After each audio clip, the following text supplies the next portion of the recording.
бул жерде. Тирек жаш активисттер сыйлуу азема коюнда атат буюрса бүгүн 20-декабрь 2021 жыл.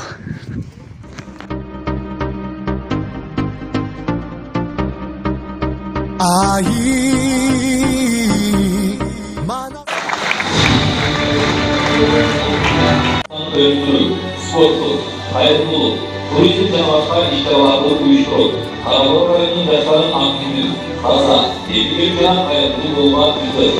Жастардың мақсатты үй шалқалығына салынып отыр.